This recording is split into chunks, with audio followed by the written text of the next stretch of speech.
What's up, everybody? Just want to take a quick second and let people know that I am self-supported. I now put all of my episodes on Substack for paid subscribers. I put them up early, and then 24 hours later, I release them to the public on all my platforms. I also have Venmo, PayPal, Cash App, Buy Me a Coffee, Zelle, a P.O. Box, and Locals, Patreon. And all of these, all of the links are in the show notes of every single episode I put out. So look forward to continuing to, provide great conversations. And thank you all for your continued support.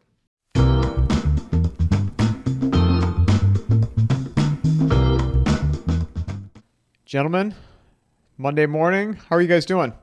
Gentlemen, that's a stretch. Yeah, that's a real stretch. One of my friends described you to, I think I said this last time actually, two fine wines when you guys get together and talk. I don't know who the white wine and I don't know who the red, but I'm the screw cap. I'm the screw cap. Yeah, I'm more like Williams Electric Shave in the paper bag.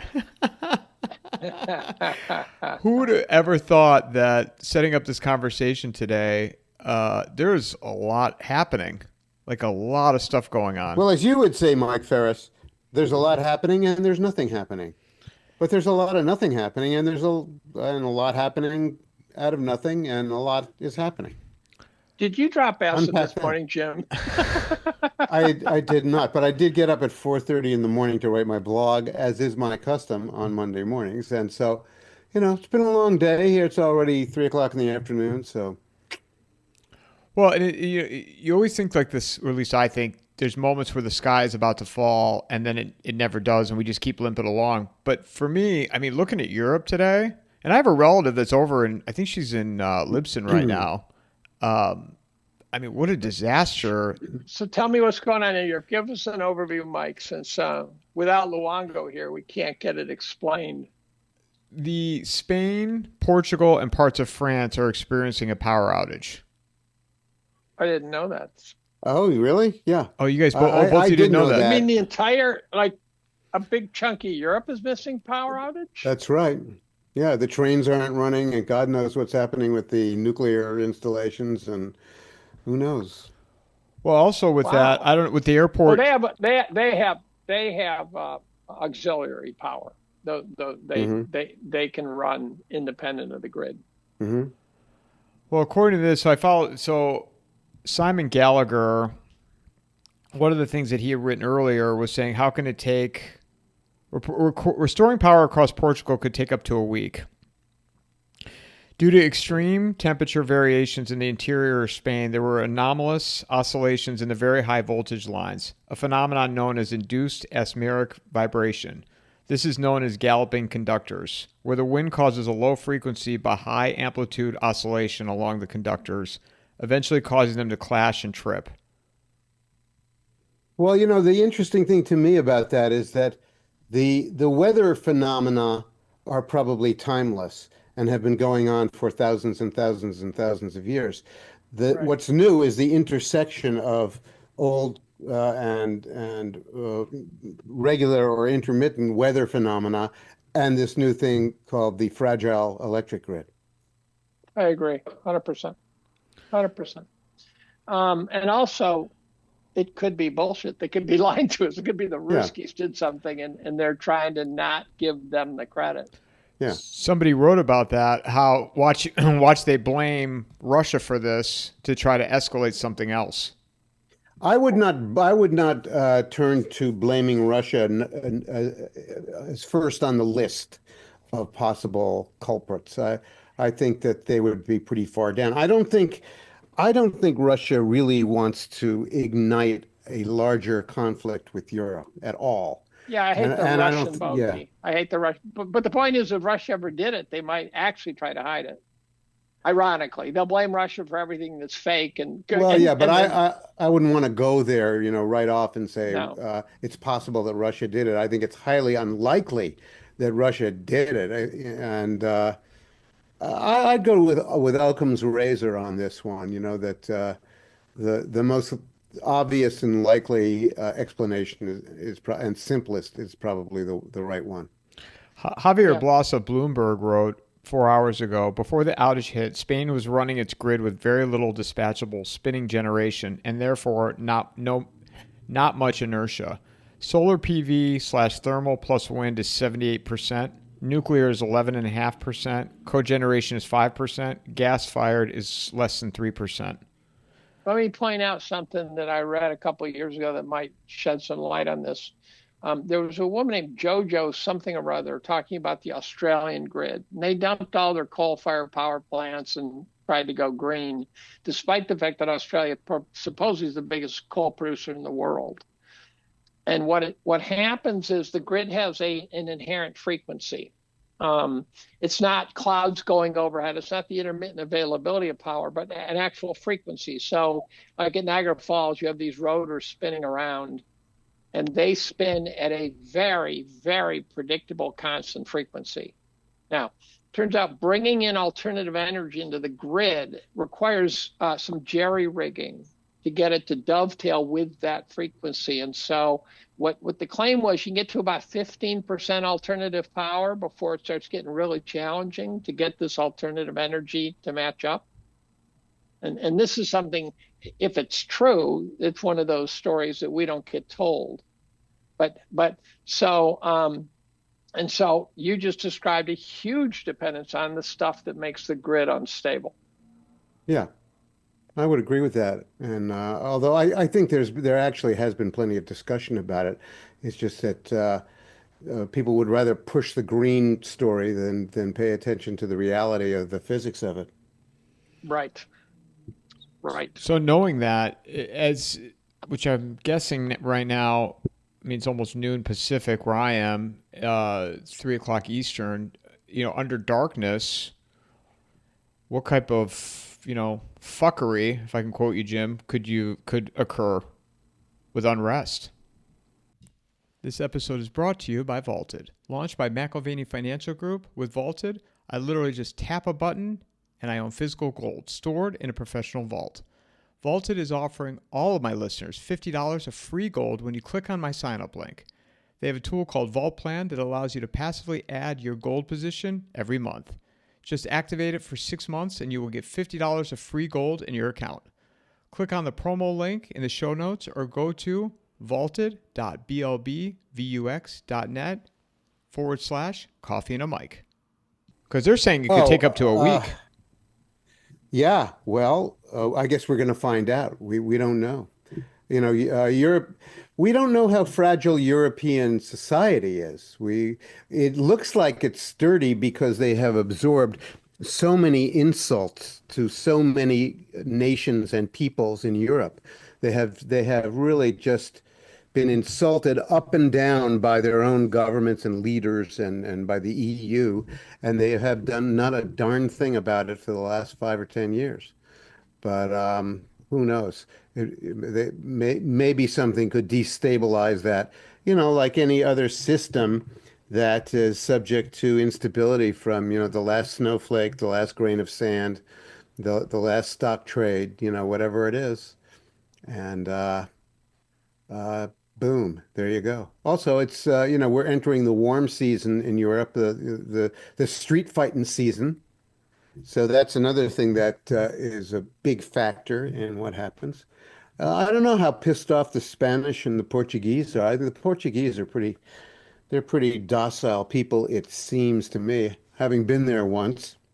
I don't know that much about it, but France and Germany seem to be kind of on the edge right now, especially France is always on the edge, right? Isn't France famous for being on the edge? I mean, isn't it like my understanding is they hit the streets on almost anything. Well, I mean, they did have one of the most consequential political revolutions ever. Well, I'm not referring to the French Revolution. I know, but and then they had many, but they had many intermittent revolutions after that. They had new king. They had Napoleon. He became the emperor. They got rid of the emperor Napoleon, or at least Britain did. They had the revolutions of 1848, and they had the kind of usurpation of Napoleon III, Louis Napoleon, these are not exactly new things to them. So, right. And the other thing is, and I don't know how to weight it for the different countries, but England, for example, is having real trouble with the immigrants.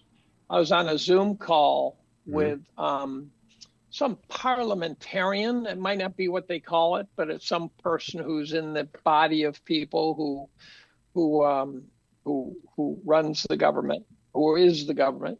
And I asked, I said to her, and I can't remember her name, too many of these Zoom calls. And I said, I have to ask because we get news flashes across the pond and I don't know whether to believe them. Is it true that Sweden is the most dangerous country in Europe? And she said, yes, that would be accurate. wow. And it's because of the immigration. So then the question is it possible that these countries are way less stable because you've got the clash of civilizations?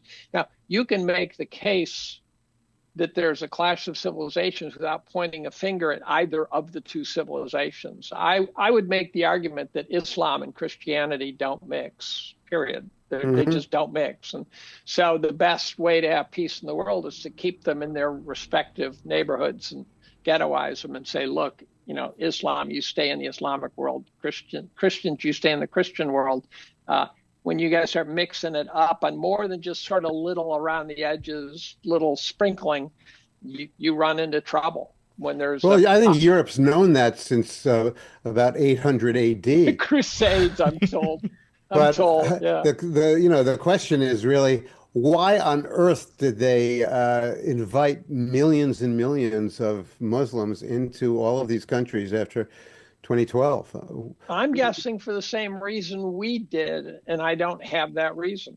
I think they went to Europe and then they went to the United States, and I think whatever it is, I think it's the same story.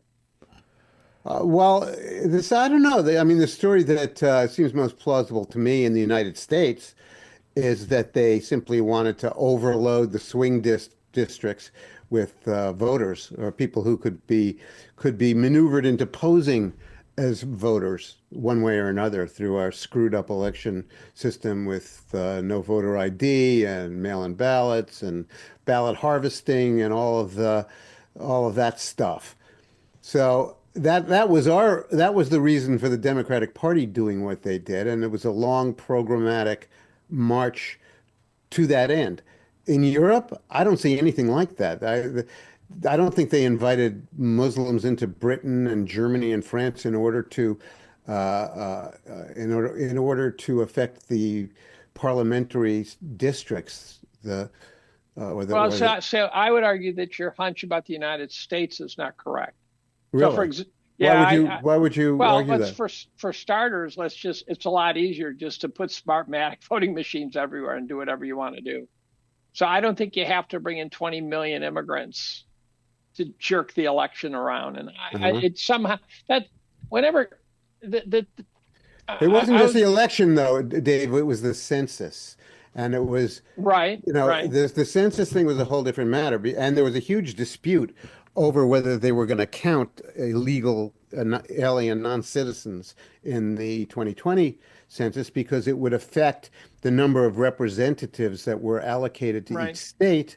And, a lot of these states were losing were losing districts. Right. And so that was the idea behind that, not just electing a particular official. But this, again, comes back to the, so I look at a Democrat and I think of them as people I don't agree with, but not necessarily some monster. I look at opening the southern border as the actions of a monster. How is that distinct from the Democratic Party or a Democrat? Well, so I get this feeling that there's some unseen force that's causing us to do things that are truly self-destructive. I don't think it's just about voting. I was on a Zoom call with a former NSA analyst, and one of the things he taught me was that never draw a conclusion that causes you to stop thinking. And so I think there's, whenever anyone says uniparty, I go, oh, you just stop thinking. right? You're now just saying, you're throwing up your hands. Anything that gets you to throw up your hands is a risk of getting you to stop thinking. And so when you say that this is about the money, it's a nice neat package that you can put something in, but it's too neat, it's too clean, and it allows you to say, therefore, I can stop thinking about it.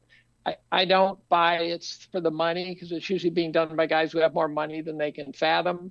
I don't buy the COVID is just, I'm always looking for the non-simple explanation, because I think the simple ones don't make sense to me. That's why I think it's so important to get some of these people, these perps of COVID and the perps of the illegal immigration, and get them in a court of law or a congressional hearing, and have them explain, what were you thinking when you did that? What were you thinking when you ordered mass vaccinations? What were you thinking when you decided you weren't going to enforce the border law, Alejandro Mayorkas? What were you thinking when you used money from NGOs to buy airplane tickets for strangers from all over the world to fly into Columbus, Ohio, and elsewhere? And they'll just lie. That's the problem. Yeah, but it's not so. Maybe it's a problem, but they can, be held in contempt, or they can be charged with lying to Congress if they do that, and then they can go to prison if it's demonstrably untrue. I agree. And the Biden administration wouldn't have sent those people to prison, but the Trump administration might. I think don't you think, though, it was meant to forever change the fabric of the United States by having all these people flood in, and some way, and same in Europe, and whether it be legally or illegally, with the amount of people that they've let in, they were able to accelerate that, though, over the last 4 years. And I mean, when I think of uniparty, I mean, Republicans were complicit. They didn't do anything to stop this. Mike Johnson was Speaker of the House. Doesn't he control the funding? Well, for a while he was during this, yeah. What did he do? Yeah, I don't mean to say the uniparty model doesn't have merit. No. The problem is it's like, again, this guy, his name is Stephen Coughlin. He's on Twitter, actually. Oh yeah, I've had him on here. And he's very soft spoken, but like one time we were talking about them, and I said, Stephen, who's them? And he says, I don't like to name them because then you'll think you understand and you'll stop thinking. And that was the original statement that Stephen made to me, where I expanded it to be very careful about drawing conclusions that put a period on the end of the sentence and cause you to then accept that answer. And he talks about the elite. He says, I don't think they know each other. I think they're a self-assembling oligarchy, is the way he phrased it. Yeah, they're emergent in some way. And so Mayorkas might not be able to tell you what he was thinking, or he can tell you some small puzzle piece, but to assemble it would require, an army of Whitney Webbs. Well, I'm not so sure about that, because you could basically ask him to say, what made you make this decision? What prompted you to make this decision? Yeah, why did this not bother you? Let's start with that, right? Well, there are a lot of questions you could ask that would help a lot. Oh, Christ. But don't you think, while... Oh, Christ. Don't know what happened there. Who's this? But don't you think that... Here, let me mute him. Who's this? But don't you think that... Jim's getting an impromptu call. Ask me a question. No, what I was going to say is, I think... And this is what I felt like right after the election, not to spend an hour talking about the election, but is he plugging back in? You're muted, Jim. I'm sorry. Oh, there you go. No, it's okay. But this is what I thought after the election. I mean, I thought that the WEF 2.0 is here now in regards to all these big tech people that aided Trump in getting in. And here we are. Did they aid Trump in getting in, or I just think so. change sides at the last minute Well, because they realized they were on the wrong team? no, I think Yeah. no. I see. I don't think that. I think they changed sides, knowing that the direction we're heading with this financial system, they were going to be on the forefront of this, providing the instruments. I mean, who's got the biggest social media platform? Elon Musk. Where's Palantir in all this? Where's PayPal? Because we're moving into a new financial system, whatever that is, whether it's the Mar-a-Lago Accord, some type of gold-backed, instead of the reserve currency of the dollar, some type of gold or, stable coin, crypto, or Bitcoin, excuse me, something along the lines of that. And these are the people that are building the instruments. I think they may have some expectation of that, but doesn't mean that it's going to work that way. I think actually we may be headed into a period of much more robust trust busting, and the reapplying the antitrust laws. Right now, the Trump DOJ is attempting to disassemble the Google monopoly. And Google monopoly might be in trouble already, actually. Well, it might be because of AI. That's right, because Google's AI sucks salty balls, and all of a sudden we went from Google. I had a friend tell me it had a moat that was insurmountable. I said, "Why?" He said, "Well, they got 2 million servers." I said, "Well, times 2,000, that's $4 billion. That's a hedge fund investment. I don't see where that does it." But now all of a sudden, now they're scrambling because who the fuck Googles shit when you can go to AI and ask a question rather than have to click through a bunch of random links. Right. And in particular, you can go to a better AI instead of going to Chat GDP or Chat GP, which is it, whatever GTP. it is. GTP. I would tend to go to Perplexity or Grok, and they seem to be just generally more truthful. Well, and cleaner. They seem to actually address your question better. Yeah. Chat GTP is GPT is really evasive and seems a little disingenuous. Yeah, disingenuous. Well, dishonest. and that's the fallout from this too, right? I mean, there's a battle at the top and so there's going to be some winners and going to be some losers, but the big tech bros, the ones that are going to be sitting at the table, I mean, they're ushering this in. Well, I'm just not confident that they're going to be sitting at that table and sitting on their big tech bro thrones that much longer. I have a feeling there's going to be a reaction against all that. But I wonder with go ahead, Dave. No. What I was just going to say was, in today's world, you could have a reaction, but what they can do, I mean, they just have the ability to debank you, to suppress you on social media, and starve you out without ever having to fire a shot. Yeah, that's true. Well, do you trust Andreessen's analysis, or is Andreessen somehow part of the game? Remind us what it was. Well, so Andreessen came out and he talked about the debanking and talked about a bunch of topics that made it sound, he got on the authoritarian end of the digital world. I have this awful sense. I don't worry about the AI becoming sentient. I think that's a stupid concept. I do think AI could become autonomous, where it then starts running in the background without human intervention. Yeah. And it kind of steers things without anyone saying steer it. But I have this fear. By the way, worry is paying off a debt you may not owe, but I think sometimes it's also protecting yourself from what could come. I have this concern that it's possible that when the digital world appear, we were unavoidably heading for authoritarianism. I think it's inevitable. You mean the zeitgeist was already pulling in that direction?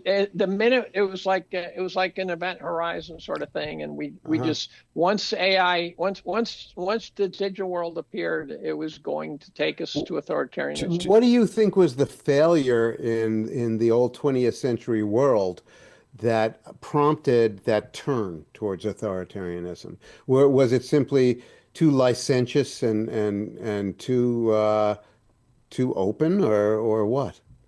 I'm not convinced it was open, but I think there was a tranquility. I think there was like a metastable equilibrium. Metastable implies not equilibrium, but in chemistry at least. But it was there. Equilibrium is where thermodynamics, right? You head for the most stable form, whereas metastable implies that it's not the most stable, but there's no way to get to the other form, and so the barrier to get there. So I think like the Cold War was metastable, right? It was kind of a managed disequilibrium. Yeah, exactly. It was a system that was not in equilibrium, but it was not going to change quickly either. And so and all of a sudden the digital world showed up, and all of a sudden it opened up communication channels and pathways to these new alternative worlds. And I do worry that some Stasi guy once said, if you think the government's going to have this information, not use it against you, you're dreaming. And it doesn't. I mean, the Stasi guy's maybe out of date, but I don't think it's a bad idea. I think it's. Well, what went hand in hand with that whole movement in the zeitgeist was the consequent instupidization of the population. Well, and so not only did we start to rely on automatic systems, but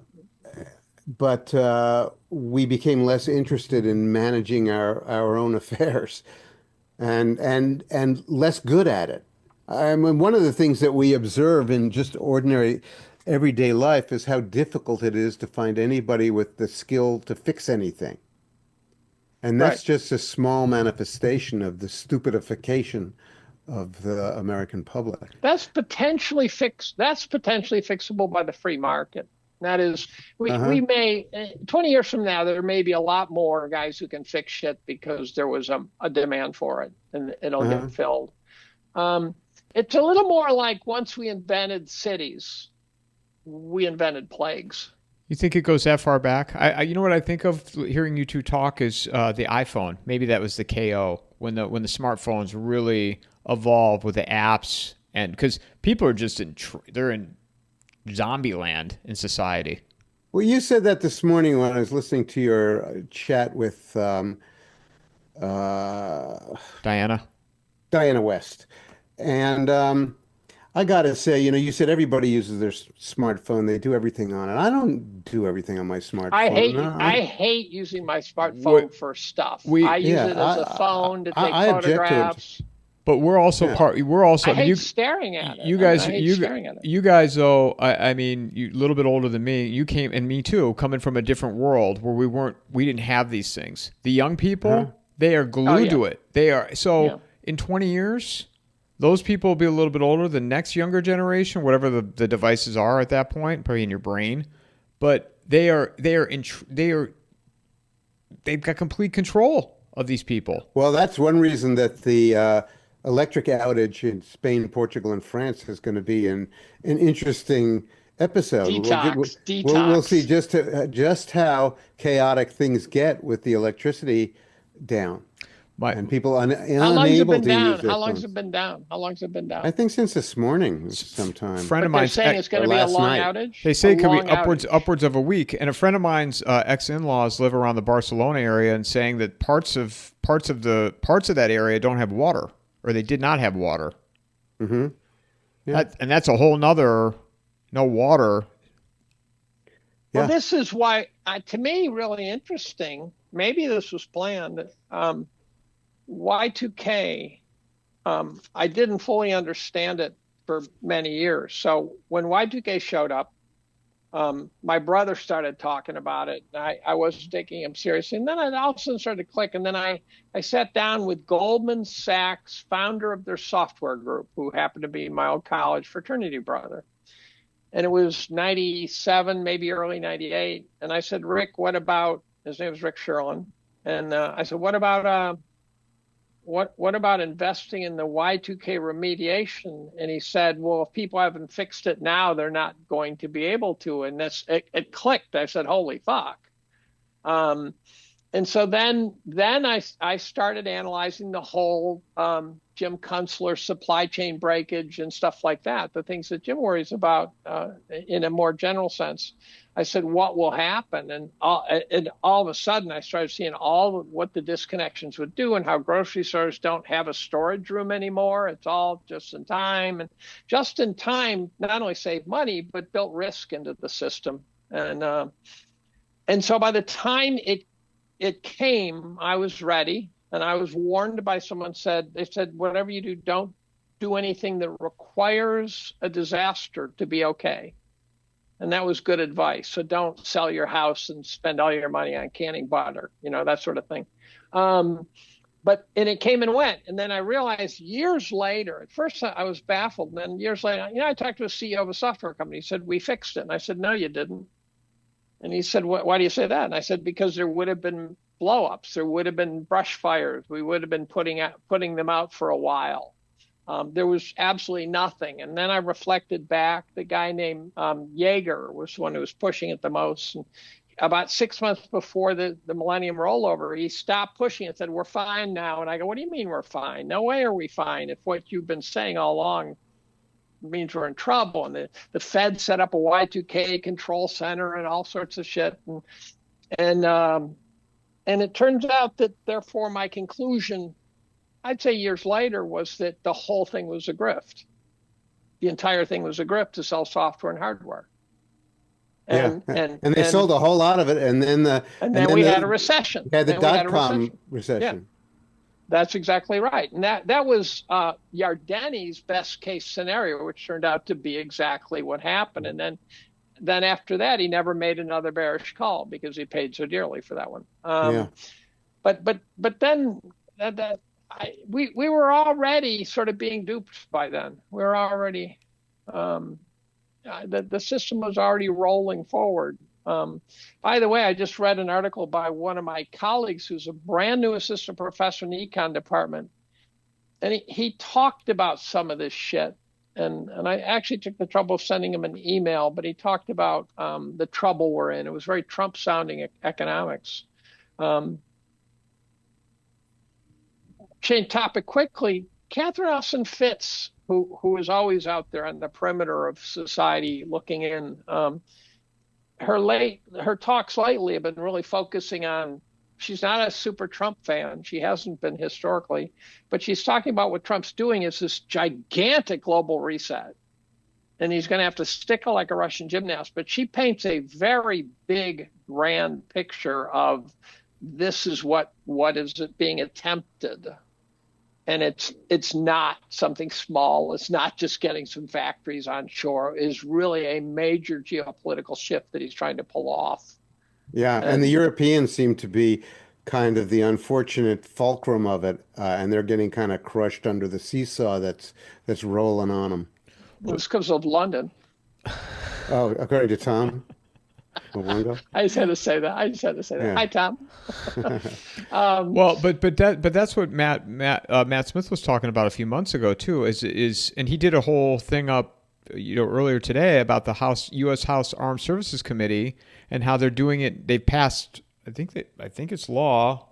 Trying to look at it real quick. But it sounds like they're mirroring China, which he was talking about, with the whole Mar-a-Lago Accord and following something similar. I mean, is Catherine Austin Fitts saying the same? I didn't hear what she said, but I can't say whether that's true or not. A lot of it has to do with, sort of our debt, our currency, change in reserve currency, change in political alliances, I don't know. It really is. My brain is garbled on this stuff now. I don't feel like I have the ability to piece the puzzle together. There are so many mysteries out there, and I don't know if a culture can endure that much mystery without cracking up. And I think it's one of the reasons that we're seeing this psychological phenomena, whether you call it a mass formation psychosis or an hysteria or something. But there's so much that is incomprehensible that shouldn't have to be. We shouldn't have to wonder.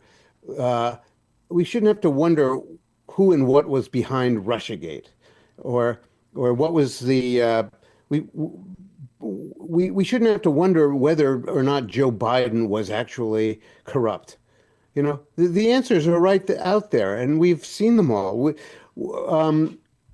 We shouldn't have to wonder about why Ursula von der Leyen seems to be selling out all of the nations of Europe. Someone reposted a tweet of mine. I went looking for one, and I didn't find as good a one as the person reposted this morning, in which I said, if you watch, it was from 2019. I said, if you watch Biden carefully, you can see that there's cognitive decline. That was in 2019. Yeah. So I'm reading a book right now called Fight or something. It's one of the first insider discussion of what happened in the election. Mm-hmm. And it's very sort of pro Biden, but I'm thinking, well, still, I'll get various things that happened, right? Ignore the opinion part. It's stunningly interesting because it goes from sounding pro Biden, all of a sudden sounding pro Trump. So the person somehow is moving back and forth. I'll tell you when the book's over whether it's any good. But Mm-hmm.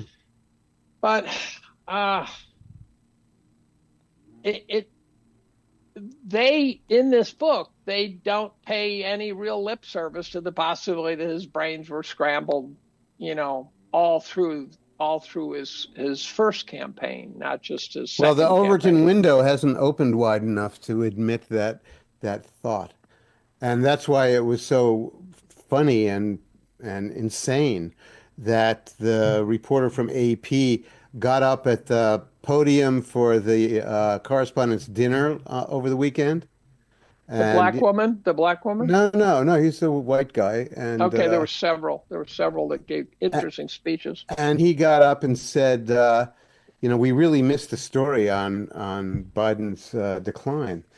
And none of us did. Nobody else did. You did, but it happened to have been your only job was to cover stuff like that, was to pay attention to that kind of stuff. And you missed the most crucial thing in your only job. But I think they're just lying. I think they're exactly. They're just fucking with us. Yeah. Right. And they did a pan of the crowd while he was talking, of this crowd looking super serious. And I was thinking every single one of them knows exactly what the score is. They just had to lie about it because they needed this puppet in the White House. And that's why we hate them so much. That's why we hate the mainstream press so much now. 60 Minutes guy just resigned and said it's because he's being pressured to bias stories. I'm going, there's a news flash. Yeah, because every story that they've run for the last several years has been dishonest. Unless it was talking about something bizarrely off politics. Like, somebody has an insect zoo or somebody is a champion water skier or something. But everything having to do with national and world affairs, they've lied about. And, they do it shamelessly. And so I suppose this guy actually just got fired. And then he pretended to make this heroic exit and pretended to resign in protest. But in fact, they told him to get lost. He was doing a terrible job. Or he saw problems coming as they're about to all get outed. And I didn't see 60 Minutes last night because when we turned to it, there was some fucking golf tournament on again. It's so frustrating that they have this show scheduled for 7:00 on Sunday nights, and 3/4 of the Sunday nights of the year is preempted by some stupid fucking sporting event. But you can always watch it on the internet, Jim. Yeah, I guess. So, but the bottom line is, I didn't see what they actually ran. I didn't see it either. I just saw the clip. I just picked it up off social media. So yeah. But I do wonder. I do wonder what they. I do wonder what they said last night, if they even broadcast it at all, ever. But I think the media at this point is ranked second from the bottom of respect, with Congress being at the bottom. Yeah, All right. But they're both And down there around 11%. I mean, they're really stunningly. And again, I also don't think, again, it's not about, so they're trying to regroup and you say, well, it's about the money, they're losing revenue. I go, that's not the story. That you get paid for the entire mainstream media using loose change from the CIA's black ops budget. yeah, They can't afford to lose viewers because you can't have propaganda without viewers. yeah. And so they got to get the viewers back. And right now, the viewers are listening to us instead of them. Michelle Obama had a podcast, and she did a couple, and I realized that my bigger podcasts, the ones that I get more viewers than she got. I mean, that's insanity. That's total. You're better insanity. looking. Yeah, but she's more endowed than me. But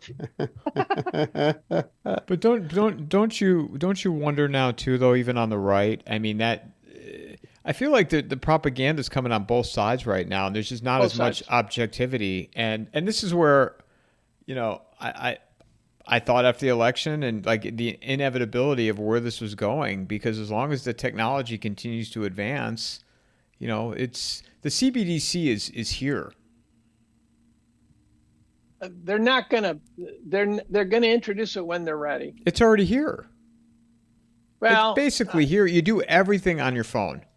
Like I had a guy. He's like he not messaged me. He wrote a comment. He's like, "You're a CBD supporter." I go, "I'm not." But you gotta you do everything on your phone. He goes, "Well, I pay with cash." Yeah, but well, hold on. Hold on. Let me just add this. He goes, "I pay with cash and credit card," and I said, "Okay." And in 10 years, I'm presuming he's older, you'll be gone. And if you don't think they can track your credit cards now, of course they can. You're just assuming too much, Mike. And primarily, you're assuming that the electric grid's going to be working reliably. That I agree. It doesn't have to go down forever. It just has to be intermittent enough to fuck things up. But also, we're not at the CBDC yet because they're not yet using it programmably. It's when it goes programmable that the authoritarian state has clicked. And another thing is that it's not going to be meaningful until they abolish cash money, which they haven't done. And I think that there would be such an enormous hue and cry over that because so much of the actual economy of the U.S., operates under the table and on a cash basis. And so I don't think it's going to happen personally. I think I think we'll have various kind of Bitcoin arrangements, but I'm not even sure that Bitcoin has that much of a future. So yeah, I did a Bitcoin podcast with 4 hodlers and me the other day. Boy, I felt like it was a gang tackle. It was okay, but by the end they were leaning in on me pretty hard. I said, "Look, guys, there's shit that you haven't proven to me is going to work." So I said, "I'm sympathetic." Did you talk to them about electricity? Now, I don't worry about that one as much. What I worry about is, first of all, the state just coming in saying, "Okay, you've had your fun. We'll take it from here." Yeah. And thanks for the demo. Yeah, thanks for crowdsourcing the bugs, right? So the fact that the first million Bitcoins are in the hands of someone that we don't know who he is, that Satoshi, they're unaccounted for. That's what, $10 billion, roughly speaking. And so it could easily be some sovereign state saying, if we can get Bitcoin to click, we just got rich. And the first writing on crypto was supposedly 3 NSA guys talking about that's the first use of the word coin and things like that in the blockchain. And so I wouldn't be shocked if they said, "Look, let's just release it to the wild. Let's pay Max and Stacy and John Saylor to sell the shit out of it." I'm not criticizing them, but could be. They seem to be living the good life anyway. Well, yeah. So there's too many. They also haven't been through a global liquidity crunch of the normal kind, and they think they're independent of it. And I go, no, you're not going to be independent of it at all. No. There's going to be a sell, and we don't know anything about how Bitcoin responds to a liquidity crunch at all. Yeah. Nothing. Well, and how can it remain this now? I don't know. you may or may not know the answer to this, Dave. Too bad. Let me text Marty Bent right now and have him get on here. How Marty's pretty balanced. Marty's pretty good. He stays off it if he doesn't sense you want to talk about it. Oh well, so. No. But he would probably have a good response for this. But how does it go from it's decentralized now? But how can anything be decentralized when you're talking about it's relying on grid and electricity? So how could the government not come in? If it's not now, how could it not come in at some point and like to what Jim said, thank you for the demo. We'll take it from here. We're going to centralize it. But I don't even know if they want it. The government? Yeah. Why would they want Bitcoin? Because it's already set up. It's a system that's already up and running. And well, once they absorb it into the system, we know that they can destroy the system when they need to, right? The Fed-induced recessions and market crashes. They can destroy Bitcoin, I think. Mm-hmm. Now the hodlers say they can, but I believe they can. They're saying they can't. They can destroy it, or they cannot. The hodlers think that the authorities cannot destroy Bitcoin. I say bulletproof. I say, well, what happens if they say it's against the law to use Bitcoin?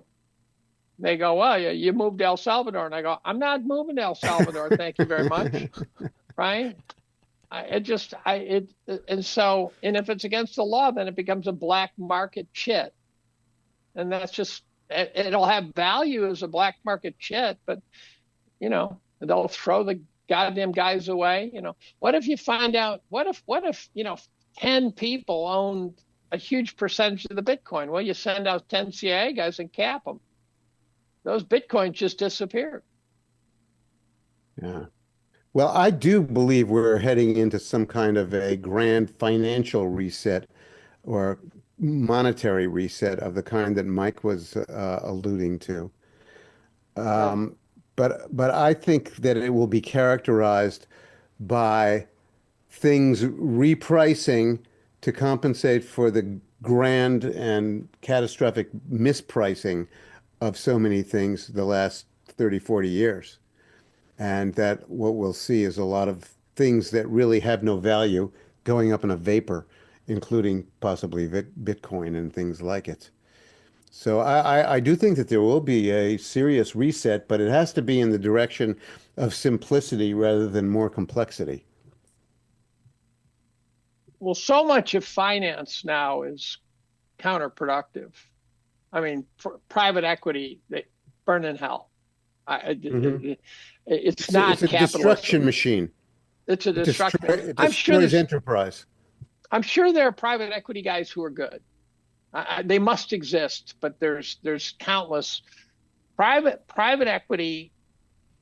Did you watch Pomboy and Taggart interview Tom Seidel? That's one you want to watch. That's about the pension plan, and if I had written the plot, it would not have been as dire as this podcast. What did they say? Well, they basically say that the pension plans, pensions are the sucker.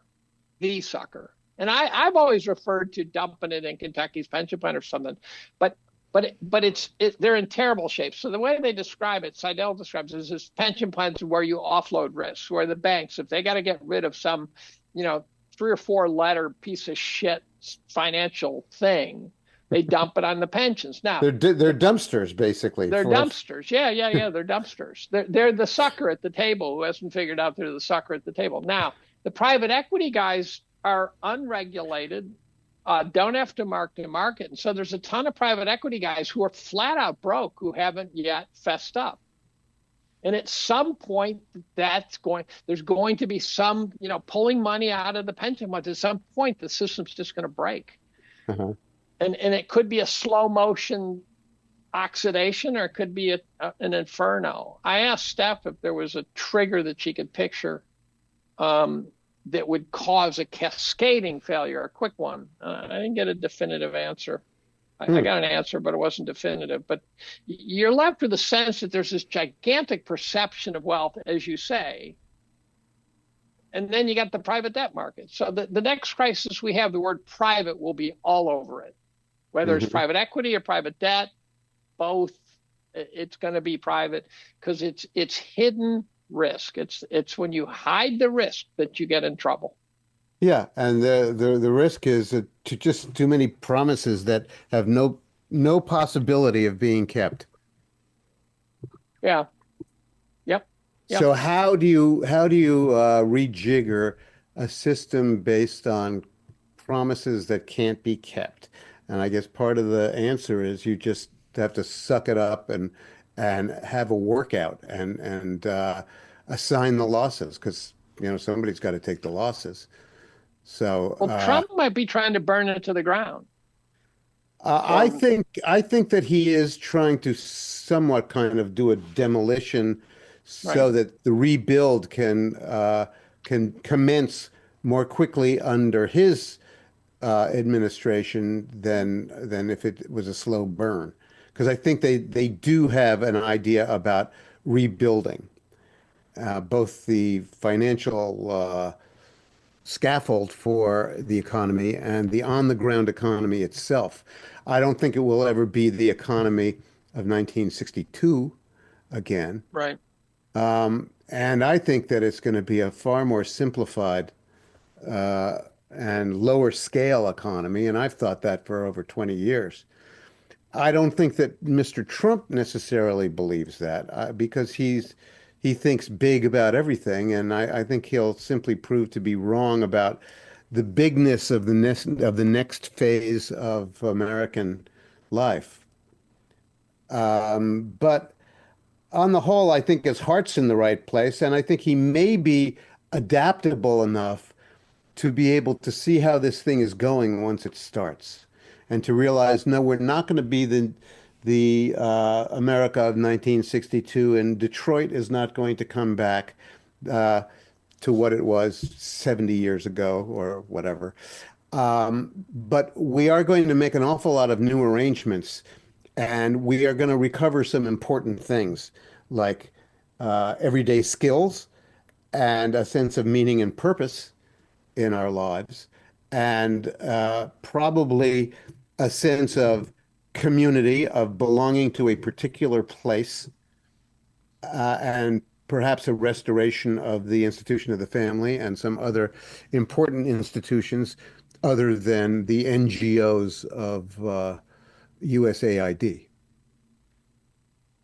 God, that USAID story is so revolting. And what I hear Chelsea got a big fucking ton. Yeah, she got her wedding expenses were paid for by USAID, and then they bought her a $10 million house. That's what if the CIA got the money, I'd be okay. Mm-hmm. Yeah, that's what they do. They have their black ops shit, and it could be they're really evil. But if you get generous and say the CIA is trying to just protect us, but they need a big budget, when there's some LGBTQ organization in Afghanistan, it's pretty sure that that's not true. Yeah.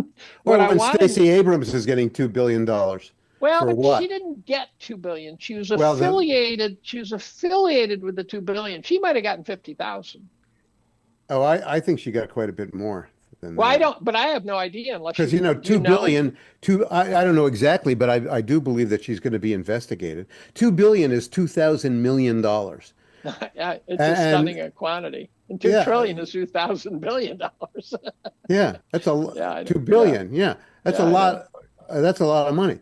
And the organizations that she was affiliated with, their main program was basically buying appliances for poor people in the South, in Dixieland. Yeah. So the question is, how many washers and ranges and microwave ovens can you buy? And how much money does that represent? I don't think it represents $2,000 million. No. I'm just, so if you read Peter Schweitzer's books, which I've read a handful of them, in some sense, they read like Excel spreadsheets where you could just list the politician and how much money they got. And so they're kind of horrifying in that sense. But one of the earlier ones I read, what I was stunned at was how little you had to bribe the politicians to sell us down the river. Hmm. So they would get a stupidly small cut to push $2 billion towards the friend, right? Yeah. And so They I'm get a not sure. campaign contribution of 10 grand or Yeah, something like that. that's right. So they were selling us for peanuts, Hmm. and now I think I think the stakes have gotten higher. I think that did you see there was a tweet the other day of Obama's net worth over the years, and they show a picture of Obama each year and getting older and older with his net worth, and his net worth went up something like 13-fold while he was president, which certainly should not have happened. Was that the magic of compound interest? Well, magic of something. But then after he was president, then it took off. So now he's at 278 million. Dang. Yeah, that'll buy a few Damn. takeout meals, right? Yeah. And That's probably why he's still and married, for all right? you know, it's worse. Yeah, I know. But it could even be worse because we don't know what he's got in the Cayman Islands, right? Sure. We don't know how many Bitcoin he owns. Yeah. Wow. Where were we? I don't know. I don't know. Mike, did you keep track of where we were? Well, we were talking about right prior to the going off track the way we did just now. Yeah. We were talking about in my view, Oh, the economy. yeah, and the new financial system and how Yeah. you think it's going to be more simplified. And I mean, I agree with you in terms of we don't have power, then obviously the CBDC is out the window, and we got all new problems to worry about, survival of the fittest. But as long as the electricity remains on, I think all of this is inevitable. Like I'm watching people right now with the Real ID, the controversy of that because it's supposed to get implemented, I think, on May 8th or May 10th or something. And is that the one you get a new driver's license? Is that Yeah. Okay. Yeah, because I have to It's a travel. super duper driver's license. I have to travel in the beginning of June, and I mean I have my passport, but there's a part of me that's like, people are like resist. How long are you going to be able to do that for? It's not mandatory yet, but at some point they will make it mandatory. And with technology, they'll just like COVID. I mean, you won't get on the plane. And okay, well, they already have everything they need anyways. They've got everything. They know everything about you. There's nothing that you could give them that they don't have. So the question is, who's they, right? We're back to the they. Uh-huh. Why do you need that special driver's license if they've already got a total beat on you? Which reminds me of something that I wanted to bring up and ask what your thoughts were about this. Who's the quietest guy in the Trump cabinet? Patel. He's pretty quiet, but he's not the quietest guy. John Ratcliffe. John Ratcliffe, is the new director of the CIA. He's presiding over this utter rat's nest of fuckery and black operations. And we haven't heard a word from him about what he's discovered. And I don't think he's a bad guy. I think Ratcliffe is probably a good guy. But you do sort of wonder what's going on in there, don't you? I assume they're going to put a guy in there who's not going to do anything. I doubt that. I just don't get that from Ratcliffe's demeanor that I don't think he can be pushed around.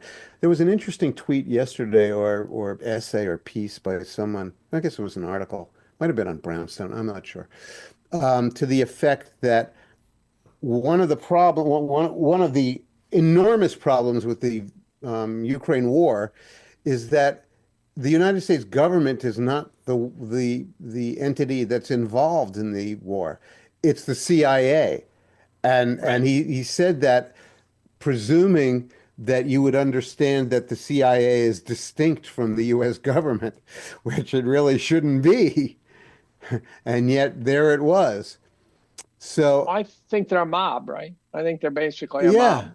Yeah, they seem to be a mob, and a lot of people suspect them of basically using the Mexican cartels as a money laundry and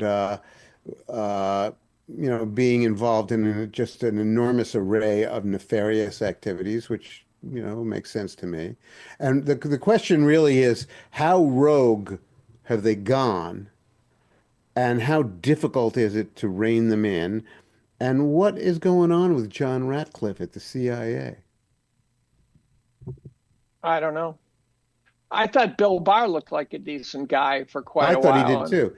And and now I so I think that think you he's could just be wrong about Ratcliffe. That's my bias. well, that's true. That's and point taken. And when when it's necessary, I'll apologize. We I have to did think apologize, but I thought that Bill Barr put up a pretty good presentation of rectitude. right. And yet, for me, the one thing that I keep on coming back to that was really, really underhanded was that he knew that he had the Hunter Biden laptop in his possession in December of 2019 when Gerald Nadler was holding the House Judiciary Impeachment Committee hearings, and meaning that Bill Barr knew that he had the Hunter Biden laptop and knew that it was stuffed with incriminating memos that would have been exculpatory evidence for Donald Trump in the ensuing impeachment trial that happened in the Senate a month later in the A early lot of people 2020. had it, and no one released it. Right. I mean, So, but there that's actually is a document where some guy puts a bunch of shit that came off the laptop. but There's that's like a just 300-page overt. document. That's just Right? overt obstruction of justice. And if it wasn't him, it was Christopher Wray, the head of the FBI, because he certainly knew that. Speaking of douchebags, right? Yeah. So and then so by the circuitous route back to Kash Patel and Dan Bongino. And my best friend on the phone this morning was complaining about Dan Bongino twiddling his thumbs in the FBI office, and I actually had to object to that. I don't think that's possible, given the investment that Bongino had, in uncovering the incredible twisted tale of all of the Russiagate fuckery. I So think if these guys are doing their job, they should be quiet right now. I think if they're doing exactly. it, I think if they're doing it correctly, it's going to take at least a calendar year before they start frying people out of there. And yes, and the key to that is that they have to do it correctly. They have to do it Correctly. absolutely correctly because they're dealing with so much incorrect behavior that only correct legal behavior can avail to fix the situation. So they Right. got to be super careful about what they're doing. You don't want to hand them technicalities to get Yeah, off the hook. yeah. In fact, one of the problems with the election fraud, which I believe was true, I believe bias is different than fraud. And I think it was fraud. I think the votes were counted wrong. I think they were stuffing ballot boxes. I think they were doing everything that Tammany Hall did. Yeah. Um, is that too many lawsuits went in too randomly from too many directions, and so it just led to this wave of throwing them all out of court. Hmm.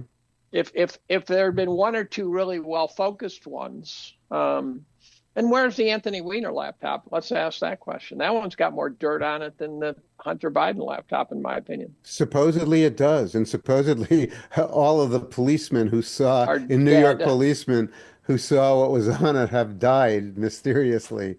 That's And not, exactly right. and not just from their COVID vax shots. Yeah, that's all nine of them. All nine of them are dead. Well, and this is I did a little math. I used Grok, by the way. The five cops at January 6th who died. I asked Grok how many cops were there, and they said, well, there were officially 200, but there are estimated 80 who were sort of on site on the front lines. So of that group, out of 80 cops, 5 committed suicide. 5 died. 4 committed suicide. What are the odds of that? Hmm. I would put the odds at zero. At zero, right? That's lightning striking 5 times. Well, we are a pretty unhealthy nation. Yeah, But just to that put would a make cap on just to put a cap on the previous thing, let's just set the record here. For the record, you don't think that John Ratcliffe is necessarily playing it straight. And I I don't know do. shit about Ratcliffe. I don't know anything about Ratcliffe. I'm just saying that anyone who gets put in charge of the CIA is going to have to either have balls of steel or be a facade. Did I ever tell you I had dinner with the former head of the CIA? Which one? Helms? John Deutsch. John Deutsch. Wasn't he also briefly the FBI director? Um, excuse me. No, he was CIA, I think. Okay. I All think right. he was CIA. I could have this wrong. What I can tell you is he is the most arrogant bastard I've ever met. Oh, really? Wow. Appallingly arrogant. Yeah, appallingly. Did he treat you disdainfully? No, it wasn't me. At one point, there was this moment where we were having dinner in this house that Cornell owns, and then they cater it. And so we're there, and then dinner's about to start, and all of a sudden he says, "Well, I'm a vegetarian," which strikes me as odd for the head of the CIA. Yeah, you think he'd be a cannibal. Yeah, I know. And the waitress says, "Oh, I'm sorry, I didn't know. No one told me." He says, "Well, I'm telling you now." Right? And so Yeah. then there's a scramble to go up to some Japanese restaurant, getting a veggie dish up at the Japanese restaurant. And he turns to the table and he says, "Some people just don't understand power." That was his And response to not getting a veggie dinner? yeah. And I go, "You just said that? Really?" You said that to him? No, I didn't. No. This is in my head. Oh, okay. So some guys I will not stand up to, and one is the former head of the CIA. No, he's just arrogant beyond belief. I think he was a space holder, though. I don't think he's one of the big ones. Yeah. I think he's one of these guys where it's like, he's only going to be here a while. They got him out of there for carrying shit home in his briefcase. And so, he thought he's Mr. Big Cheese when he was just Lee Harvey Oswald of the CIA. So one of the things I wonder with that is, if not that we would ever know this, but 2020 is apparent was stolen.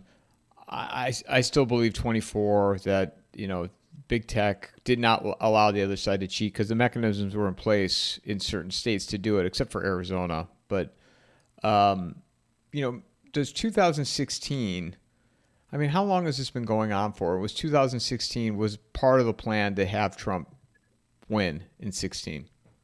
Was it? Is that a question? Yes. I don't think so. I don't either. I think he went into the machinery like a Stilson wrench and really pranged the gears. Because I don't think it looked like he was going to win either. So if the plan was for him to win, I don't sense, when Harris became the nominee, there was this period where it was clear they were trying to present a highly marketable package, right? There was this campaign to make her look like, oh, she's the queen. And then it became impossible to imagine her. And so I think the system backed away from her about a month in advance of the election. I thought I sensed in the news that they were going, I'm not backing this fucking horse. But that was 2024. Going back to 2016, that was not the case with Hillary. They seemed to be completely on board with her. And, she was a major management in whatever deep fuckery state we live in. And they were perfectly okay with her getting into office and the Clinton machine getting back into power. And they were astonished when Trump won, and Trump himself apparently was astonished that he won, and really quite unprepared for what he would have to do when he did win. And I don't think you could possibly prepare, because every other candidate who's ever won has started with a machine behind him, and he didn't have a machine. I don't think you can do it rationally without a machine. No, and he was given. He was not president. He built a machine. Yeah, but in 2016. He was just given this janky machine cobbled together by the Republican Party that was primarily intended to blow up in his face. Right. So, and it was an infernal machine, and it did blow up in his face. But boy, Uh, he probably felt even before 2016 that he was just the luckiest guy in the world. He had been born with incredible luck. But now he begins to look like some kind of a figure who has really been touched by providence, not just luck, you know. And he's endured so much, and he keeps on bouncing back. And I'm not sure that he's not going to prevail in this battle with these mysterious unseen forces that we keep talking about. So he fought the Balrog and came back. Yeah, there he is. So assuming that model's true, then there's a lot of things you can't interpret at face value. In fact, nothing, my opinion. There's nothing you can take at face value, right? You have to ask what's, whenever they're talking about something. Again, my favorite question is, what are they not talking about? Because if we're busy talking about taking over Greenland, it is displacing something from the news cycle, right? What is that? Europe, I want to take us back to Europe. Europe could become a fascinating place because I don't think Europe's going to go against Putin. No. I think they laid out what Putin wants. I think he's going to get every bit of it. You bet. I have no problem with him getting every bit of it. I don't either. Most of it is None completely whatsoever. reasonable and rational. Crimea was a province of Imperial Russia for 300 So years. is Ukraine. Yeah, well, Ukraine was in a way, it was also a frontier.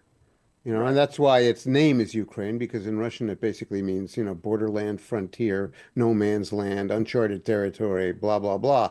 And so, Nikita Khrushchev gave away Crimea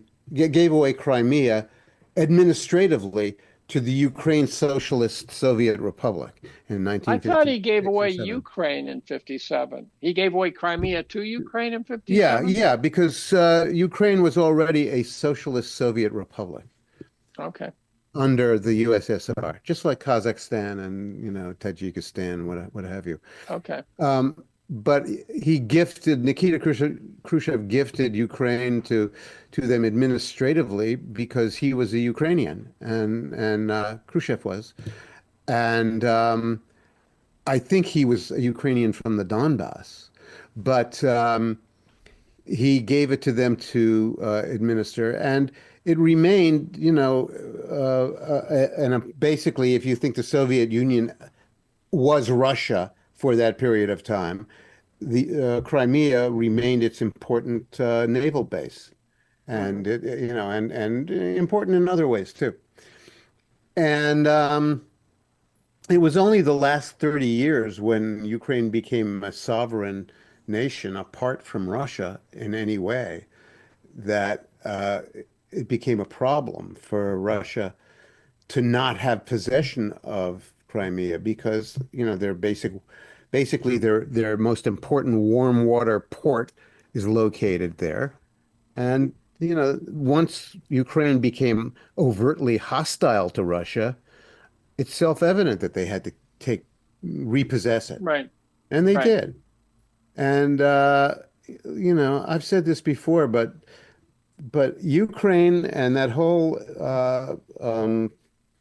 area of, I'm not even sure if it's West Asia or far Eastern Europe. It is Ukraine, the borderland, the frontier.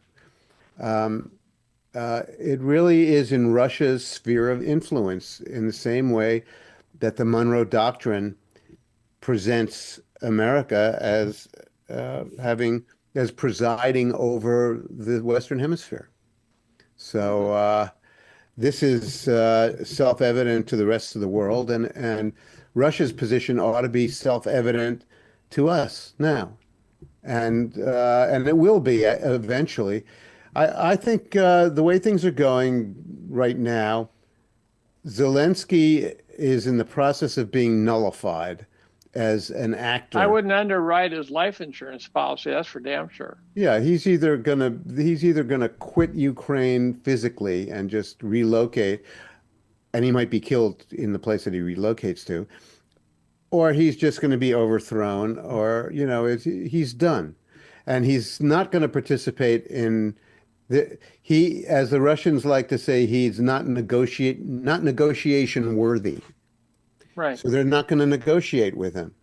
And if they don't negotiate with him, and if Mr. Trump withdraws our military aid, and even the aid beyond that, because we do pay probably most of the salaries of the Ukraine administrative state, and if he pulls all that support, then Ukraine's going to collapse, and the war will be over, and Mr. Putin will dictate the terms of the surrender. And the main thing will be that he will insist that Ukraine be disarmed and neutralized, become a neutral place. So there's two parts of Ukraine. There's the 4 provinces that appear to be what Putin wants. Then there's the other ones. So the 4 that he wants will simply become Russia. They are, I think, according to the Russians, they already are. Right. And they have already been incorporated. Will be the part that's neutered. The rest will be the part that's neutered. Now here's the problem with the rest. He's not going to let NATO get their asses in there at all. No, not at all. But at the same time, they're not Russians, so they're going to be orphaned. They are going to go back to being a frontier. Exactly. Completely. And then the question is, can they survive as a rump state? Who can rebuild them? Who's going to rebuild them if Russia doesn't take it and if NATO can't have it? I don't think that Russia wants Ukraine to be its ward because they don't want to take on the financial obligation. Right. But I do think, and they may not be able to evade paying quite a bit of money to allow it to be a sovereign state that can stand on its own feet. But I think that ideally they would prefer Ukraine to not be part of Russia and not be an administered state under Russia. Let me ask, will the leftover Ukraine, I don't know what to call it, the part that Russia hasn't simply absorbed completely into Russia, will they be allowed to bring in, ExxonMobil and things like that? Yeah, they might be, but they're not going to be allowed to have NATO military bases there. Western corporations, for example, could in theory be the angel investors for that region of the world. I think that's precisely what's at the heart of Mr. Trump's negotiations with Putin now, is how much of that will they allow? Right. And that also, kind of redounds to the whole issue of this supposed deal that Mr. Trump wants to make with Ukraine over their mineral rights. And will it be just the U.S.? Will we box NATO out of it? Yeah. So these are all sort of subject to that negotiation. But, the other important part of the Russian demand is something that we don't pay any attention to at all, which is their insistence that Ukraine be denazified. And Isn't it already pretty much? No, I don't think so. I think that they regard the Zelensky regime as being heavily Nazified because they were supported by, But didn't they take out the Azovs? Didn't Russia go exterminate? They did exterminate a lot of the troops, but I think that the Azov leaders and ideological leaders in Ukraine are still very much at large and alive in the Zelensky regime, and the Russians insist on that situation changing, which basically means their form of regime change. So here's the interesting. There'll be people who listen to this who are sort of appalled by us talking this way. What I would encourage them to do is you can do it either on Twitter or you can do it on just a Google search. If you go search Azov Battalion and you time restrict it to 2021 and back, you find nothing but horror stories about what a bunch of douchebags the Azov Battalion is. The BBC, you name it, they'll talk about how they're my best analogy is to call them the equivalent of a Mexican drug cartel, Mm-hmm. right? They're Eastern Europe's Mexican drug cartel. Not many people, but very powerful and very destructive. Mm-hmm. And then all of a sudden, Putin invades Ukraine to solve his problem, and all of a sudden they become heroes. And I'm going, no, they're not. They're not at all. They're the same Mm-hmm. goddamn people. Mm-hmm. So, we don't sufficiently appreciate Putin's insistence that the Ukraine be denazified. And, so regime change is going to be part of that. And How do you do it if you've taken out the troops? How do you denazify the culture? I'm not sure. I don't have a ready answer for that, but maybe the Russians do. And it probably has a lot to do with, installing a government that suits their purposes. Do you think these negotiations are proceeding smoothly? I think they're proceeding in some ways more smoothly than the news media and the apparent Right. Right. dodges from the leaders would suggest, because it is a very dicey process, and they all know it. The main thing is that the one of the parties that has one of the parties cannot be a party to the negotiation, and that's Ukraine under Zelensky. So Right. that leaves it between Trump and Putin, and Trump cannot negotiate for Zelensky, and he can't negotiate with Zelensky. So the bottom line is that if Zelensky does, if Ukraine doesn't collapse, and if we don't militarily, and if we don't withdraw our financial support, then Russia is simply going to win this war, as it's going to be a victory, and then they will dictate the unconditional surrender of Ukraine, and then they will be stuck with having to manage what is sort of a failed state. It's not as bad as Somalia. They have somewhat better infrastructure and Way better resources. and resources, and perhaps sturdier people in the sense of what Western Civ requires. Mhm. Why wouldn't the, But oh, go ahead. go ahead. No, I was gonna say, why wouldn't the United States, so why wouldn't Trump just cut off the military aid to Ukraine? And I that's, think he might just do that. I think he's on the verge of doing that. I think he recognizes that Zelensky is the problem, and that the way to deactivate the problem is to stop giving him money. And it's as simple as that. And Is it then, possible we've already cut them off and we yeah, just it is don't know it? possible. That may be why he's scrambling to the Vatican, to have a desperate one-on-one with Trump. And you did notice, of course, that Macron stepped into the picture in that big rotunda in the Vatican where Trump and Zelensky were going to meet. And Trump He told him to pushed back. scram. He told him to He pushed scram. them off. Yeah. He said, "Get out of here. There's no room for you in this discussion." So the negotiations, what probably makes it trickiest between Putin and Trump is how to deal with Europe. Well, the interesting thing is that Europe's not in the picture at all in the That's right. negotiations. But they have to make sure Europe stays out of the picture. Yeah. And at the same time, Europe is so impotent and right now governed so badly and has so many of its own internal problems and is so militarily weak that they really got nothing to say in this struggle. They can bluster and say, we're thinking of going to war with Russia because they're threatening to invade Europe. It's preposterous. I What, know. why would Putin want to invade Europe and reenact World War II? I It's know. absurd. The only answer to that question, why, is just that it would be easier this time. Yeah, right. Yeah, because the Germans don't have an army this time, That's and the exactly Brits right. don't either. And the French probably are a little more potent at the moment. Poland's a little more potent at the moment, but still, the whole idea is preposterous. But Europe's but been left out of Orban, these negotiations. what's his face? Viktor Orban has been totally supportive of Putin.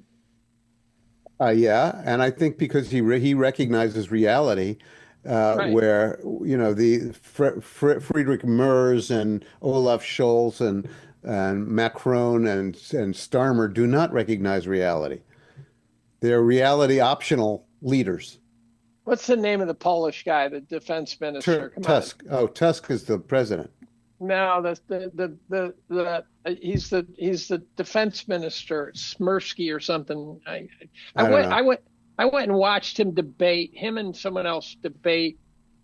I went down and watched a live debate. I can't think. God damn it, what's his name? In any event, he's also married to a neocon. He is married to a neocon.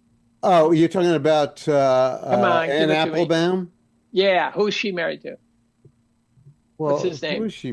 No, I think she's married to the guy you're talking about, Anne Applebaum, who's an American, I'm diplomat, neocon. God damn it. Yeah. I'm looking it up. It's not Victoria Nuland and Robert Kagan. That's a different power couple. Sikorsky. Okay, there you go. Yeah, the fact that he's married to Applebaum. These power couples bug the shit out of me. Yeah. They really bother me. But Sikorsky, I can't stand. I really can't stand Sikorsky. And he was in the picture early on, like 3 years ago when this business started, and then he sort of stepped off stage. I'm not sure why. I don't either. Because his wife's a major troublemaker. Neocon. Yeah, I know. So I bet that'll wrap up by the end of the year. Yeah, right? I think it'll wrap up by the middle of the summer at the latest. That would be my I thought it would be even faster than now, so I'm being conservative. I've decided that putting a timestamp on is dangerous. But Putin has all the cards. Yeah. In part because Trump wants it done. Yeah. And Putin knows it. And Zelensky has no cards at all, and Trump told him that in so many words. So I think that Zelensky has one choice, and that is if they say leave, right? And if he doesn't leave, I think he's a goner. Mm-hmm. Because we'll say, okay, let's get the E. Howard Hunt in there and cap his ass, pull him out of retirement or his grave or whatever. They don't go to their graves. They go to hell. And they become demons and they come back and infest the world. Moloch. What I want to take a few minutes, and I got a video sent to me. I didn't get a chance to watch it, but in terms of the sodium batteries versus lithium batteries, what do you know about that, Dave? I am one of the world's better known organosodium chemists, but I don't know about sodium batteries directly. The sodium batteries, the beauty of sodium batteries would be, first of all, it's cheap. So lithium is 0.00 something percent of the Earth's crust. Sodium is 2.5%, something crazy like that. If you buy a 100-pound bag of sodium chloride, the most expensive part is the bag. And the second most expensive part is the shipping, and the third most expensive part is the sodium. And so I actually was approached twice by a company, what the fuck is the name? Big company, commodity chemical company, to probe organosodium chemistry because it would save them a fortune. Now, the problem is that sodium batteries as static batteries would be fine because you can put them on a platform and they can just sit there and weigh a ton. Sodium is substantially multiples heavier than lithium.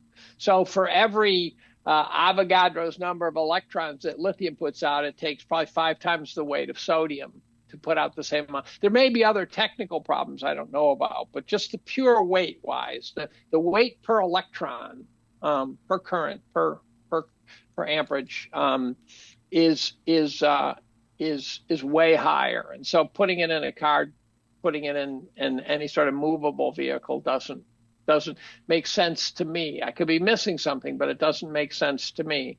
But to the extent that you have a solar farm and you want to store the energy, you could have a relatively credible building sitting there with a big block of sodium battery, and it would be a lot cheaper.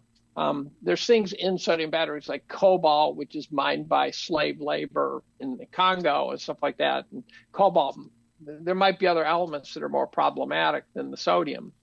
But we tried to hire a woman who one of her programs was to was to make sodium batteries. We ended up losing her to Caltech, and I think she made a mistake going to Caltech, but that's just a personal bias of mine.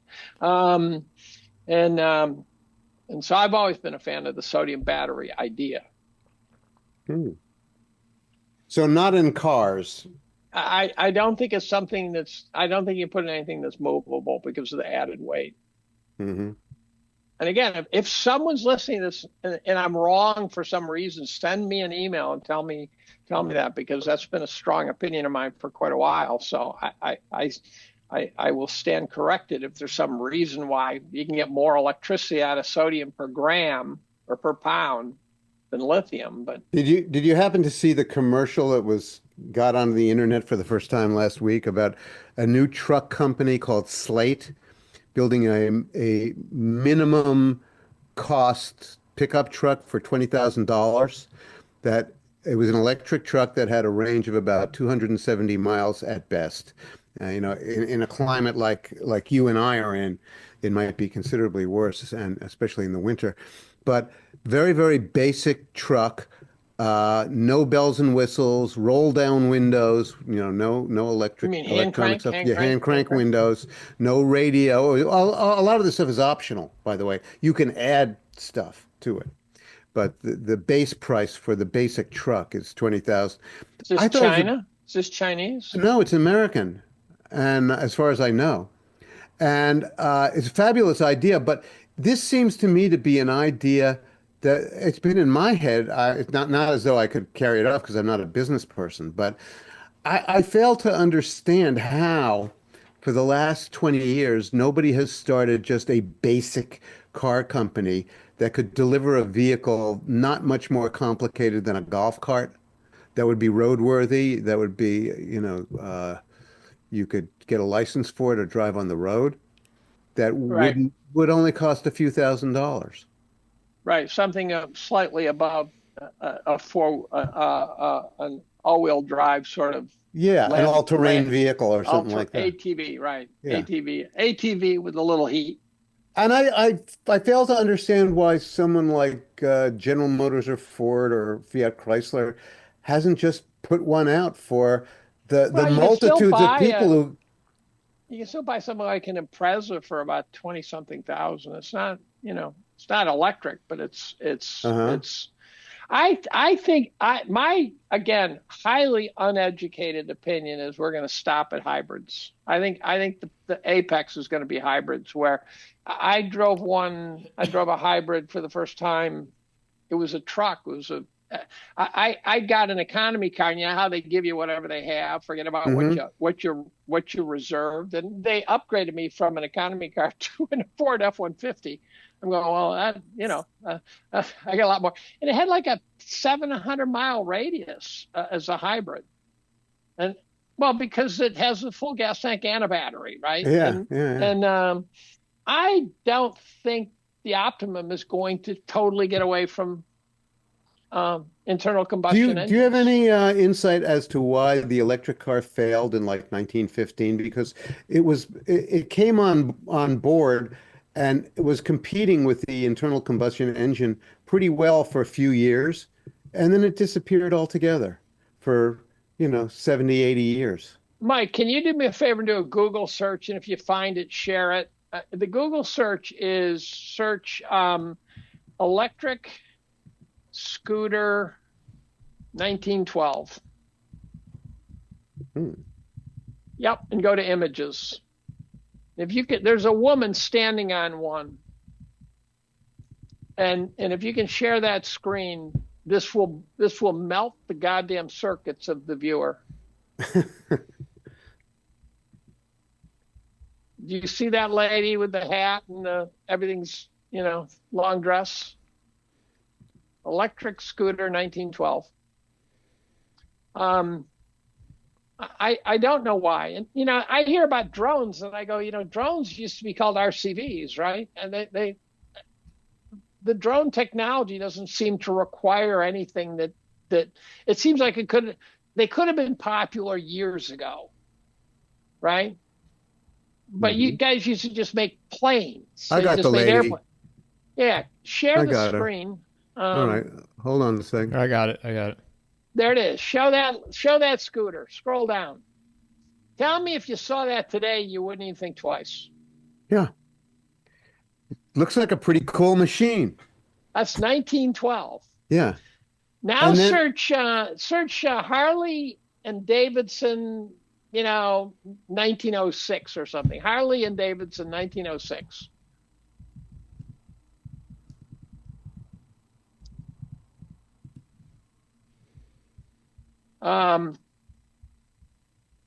No, Harley and Davidson. did they make an electric motorcycle? No.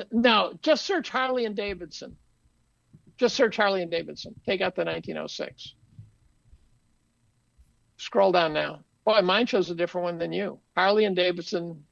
William Harley and Davidson. I don't know. There's What a are you picture. looking for? I'm looking for the two sitting on two motorcycles from the turn of the century. Oh, I see them. Right there. Blow that up. Uh-oh. I don't know what happened to that Go image. back to the original one. Go backwards. Back it out. Look. Those damn things are amazing. Yeah. That's turn of the century. So when the Wright brothers, did you read the history of Wilbur and Orville Wright? Someone wrote a biography of them. David McCullough? McCullough, yeah. I didn't read and one it. of the amazing things is McCullough tells good stories. He's always worth reading. So they flew. They invented flight. You get the one picture from Kitty Hawk, and then and that's all you get. And then no one believed it to be true. They go back to Ohio. They work on the plane for like 2 years, and then the French Army says, "We want to buy your company." They said, "No, we'll sell you one plane." So they ship it. They ship it over to France.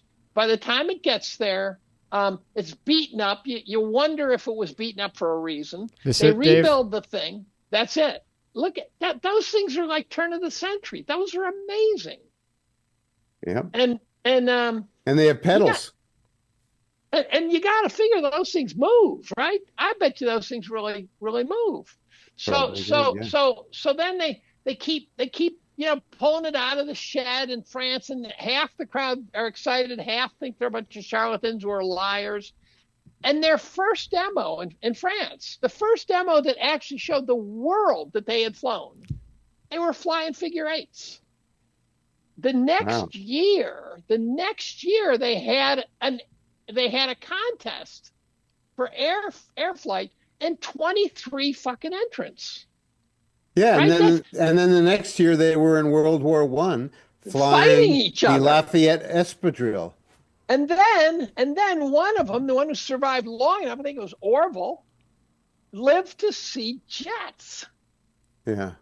What an amazing life, right? So the point being is that electric could have been invented potentially because things move so quickly when we want them. And it might have been the batteries held us back. It might have been it could be the oil company said, fuck that, right? Yeah. But I still think we're going to stop at the oil was incredibly cheap.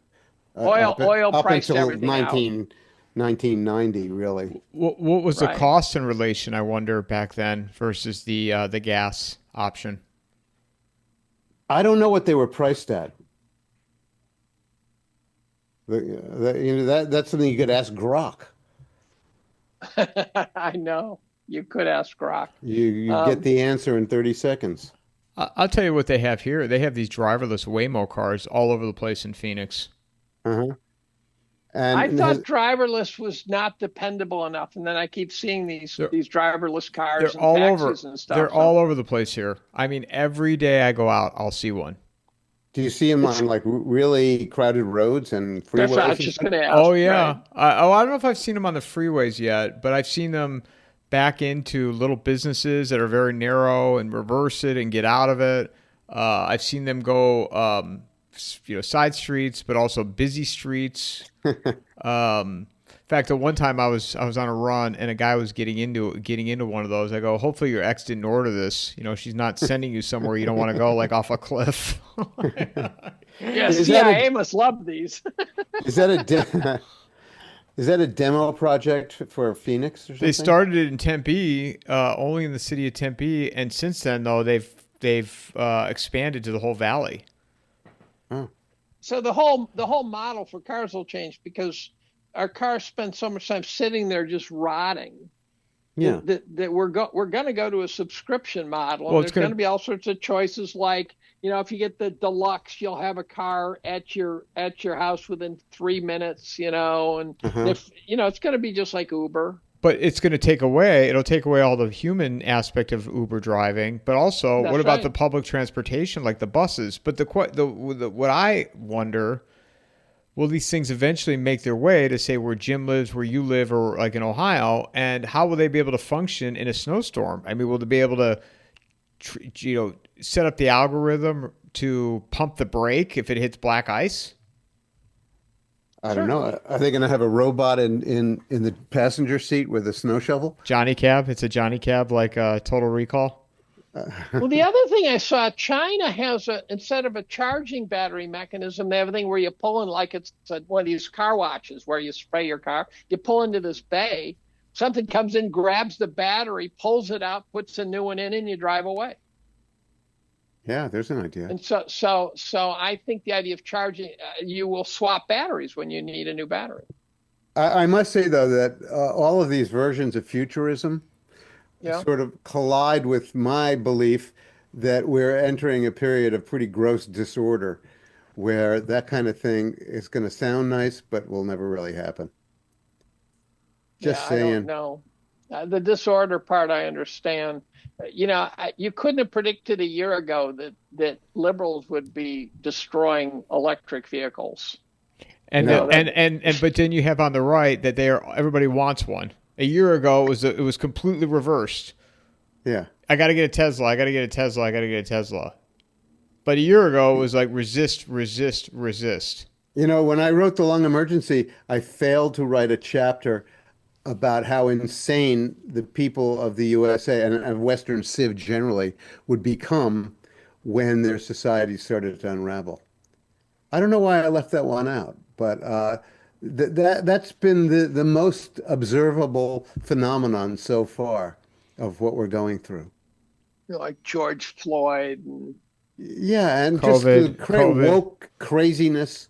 The woke craziness is just so astounding that we are in a place in history where supposedly well-educated, rational people believe that it's okay for boys to play in women's sports. It's just so obviously insane. Well, the peak of that, in my opinion, I might have said this before even, is when Olympic boxing had a couple of dudes. They called it Olympic wife beating. But Olympic boxing, I think, might have been the apex where that was the blow off top, as they say. And then Trump gets elected. So I think a lot of that shit will go away. That's one of the wins for Trump. It's so amazing to see that these are the hills that they're dying on now. I know. And they're just digging their flag in there, and they just can't let go. And they can't figure out a new way to be an oppositional party. But the difference is now you can say you're full of shit, that's a load of crap, and not think you're going to get your ass kicked. Yeah, or get debanked or get lose your job. Or something. Yeah. That's exactly for a while, right. That's how it was playing. But they lost their power. And in losing their power, they've gone even more batshit crazy. They've gone to a whole new.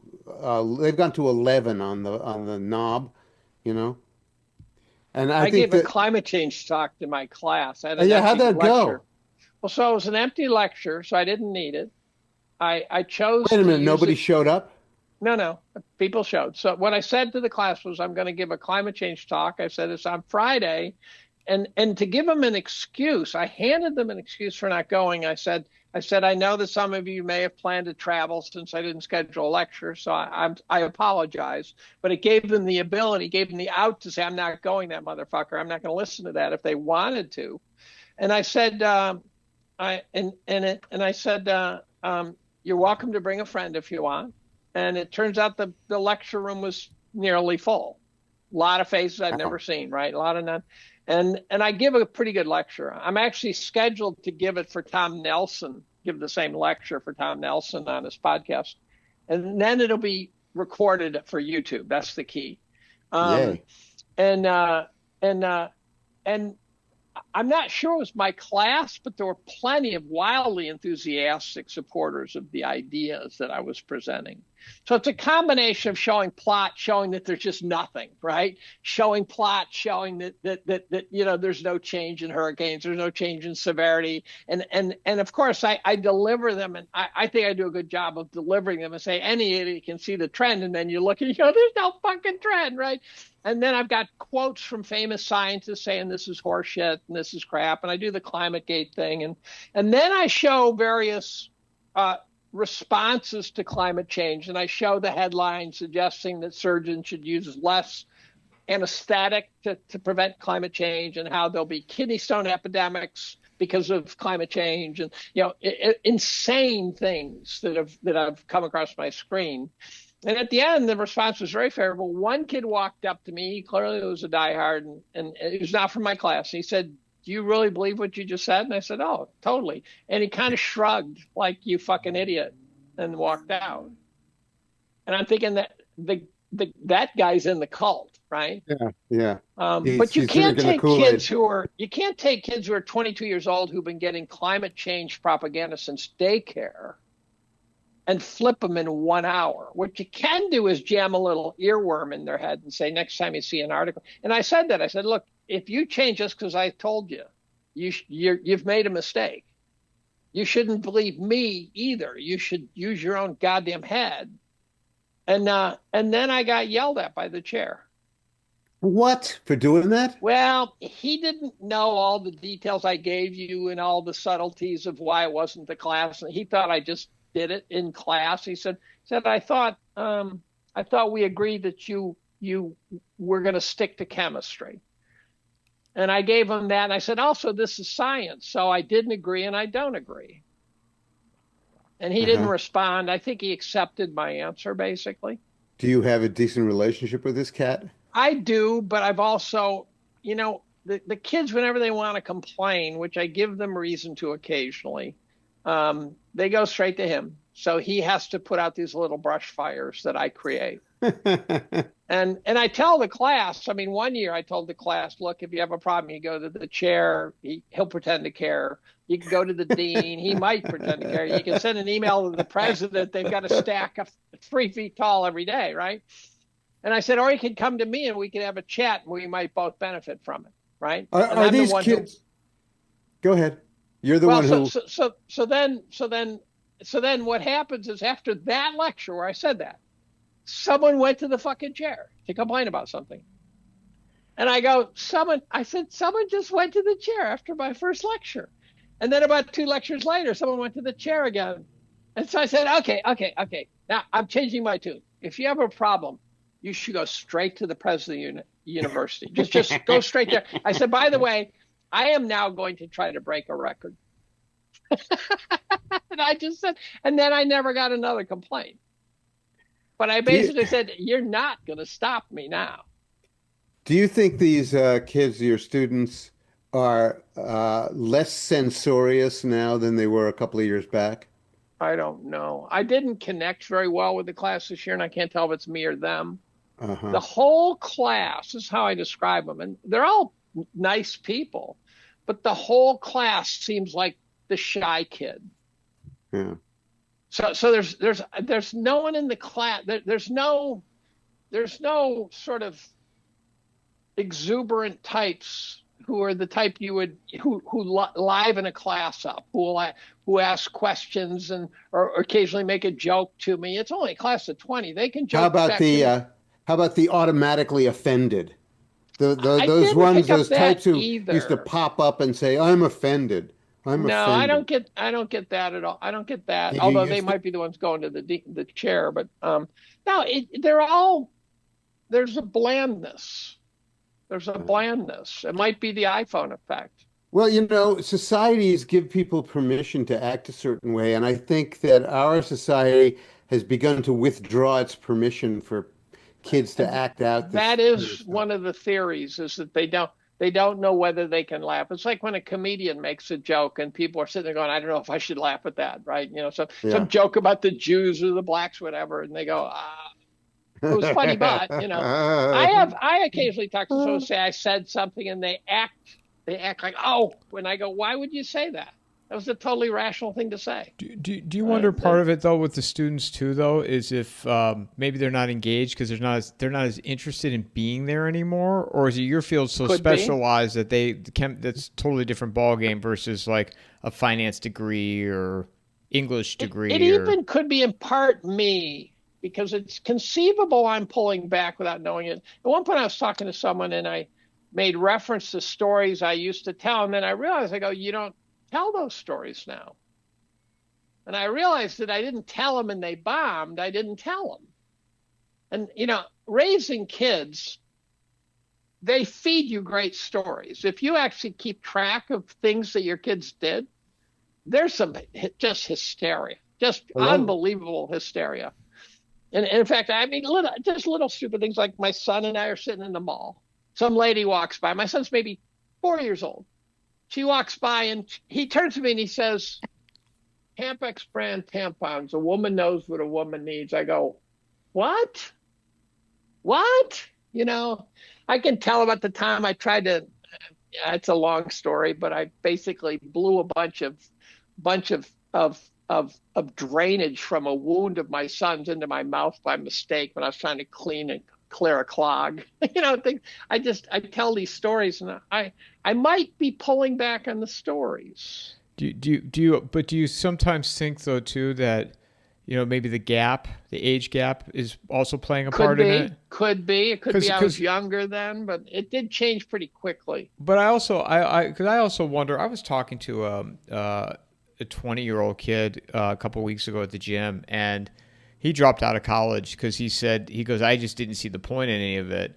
And, which I feel like I'm coming across a little bit more and more, because they feel like Jonathan Hay would say that someone who was freshman in 2014, which means now Jim, you're still muted, by the way. Jim, you're muted. There you go. So Hay says that these kids who are 28 and younger are just different now.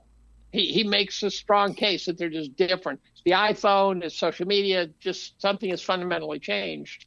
Well, but also too, though, that these institutions are not challenging them, and they go all the way back into public high schools, college, and so they're going to universities, and they're not being challenged, and so they're not engaged. I guarantee you the chemistry department's challenging them.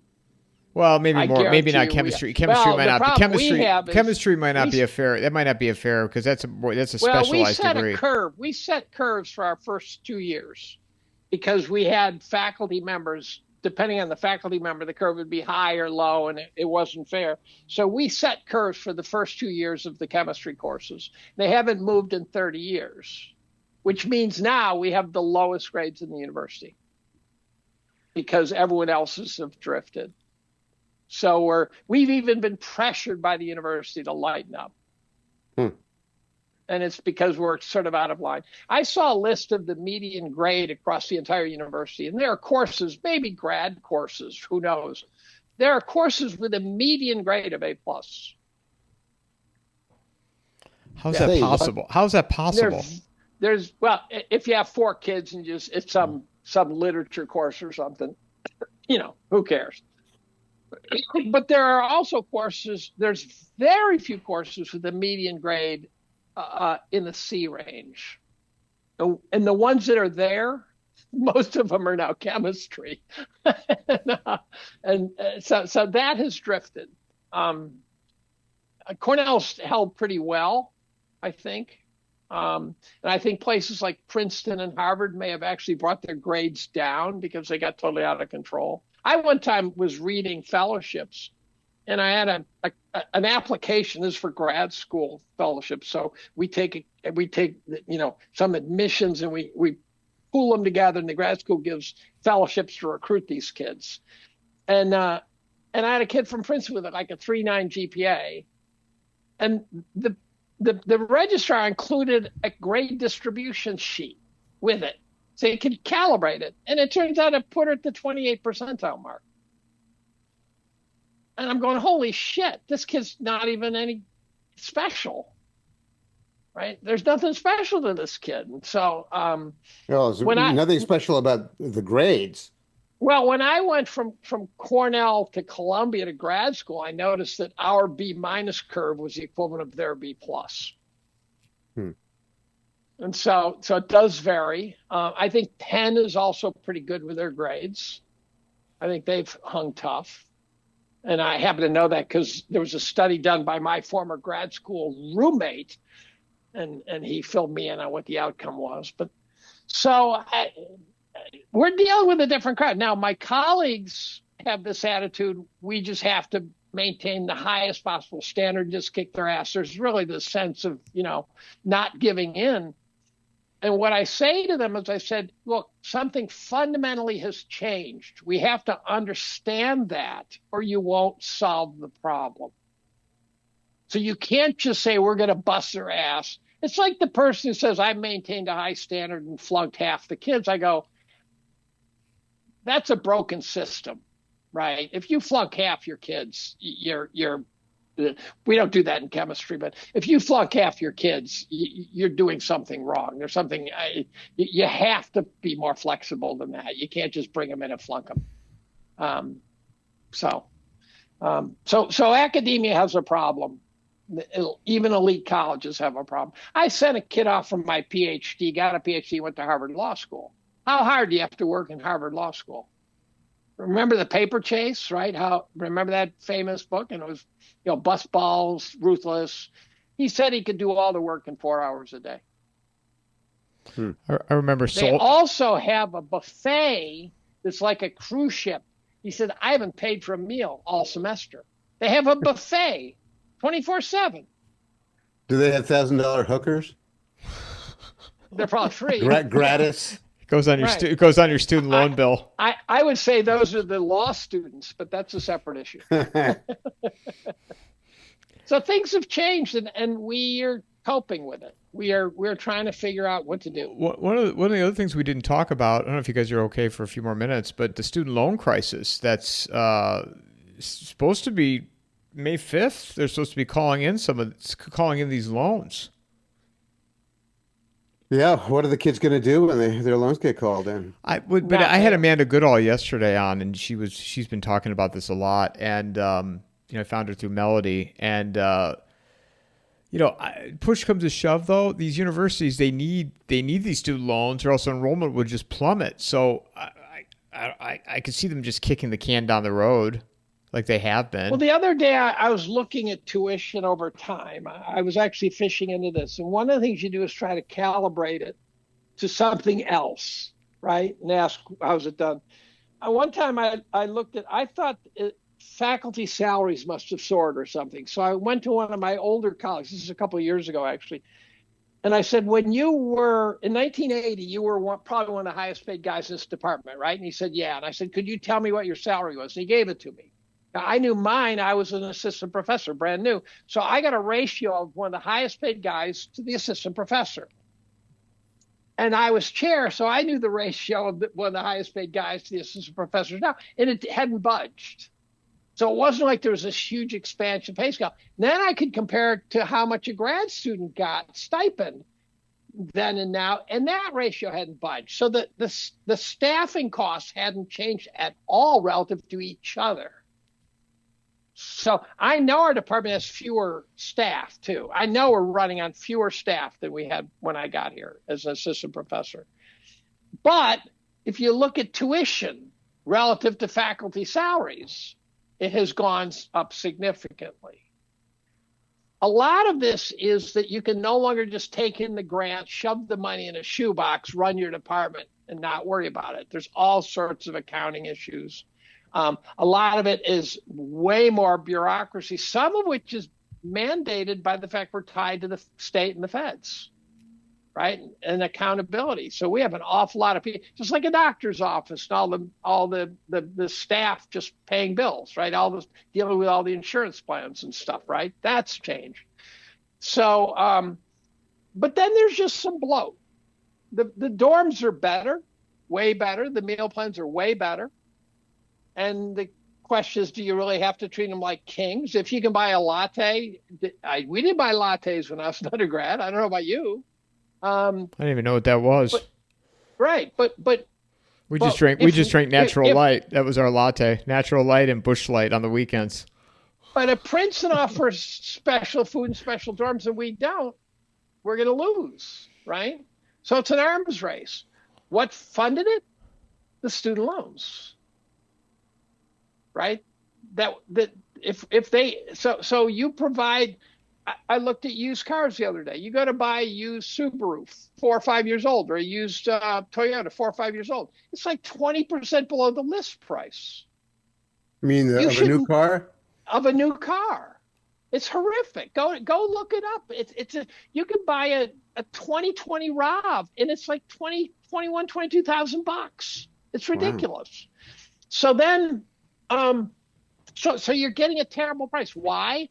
Because when they started renting cars, they needed a loan mechanism, right? When they, instead of selling cars, renting them, they needed a loan mechanism. So they built this fancy system, and now it allows people to buy more car on credit. And so it drives up the price of the used cars. In the olden days, you had to write a check, and that kept the price down. We were talking about this yesterday too. We were talking about the whole buy now, pay later model.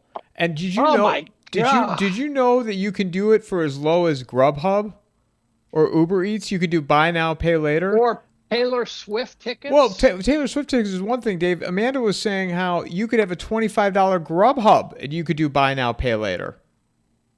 Which means you're at the end of your rope.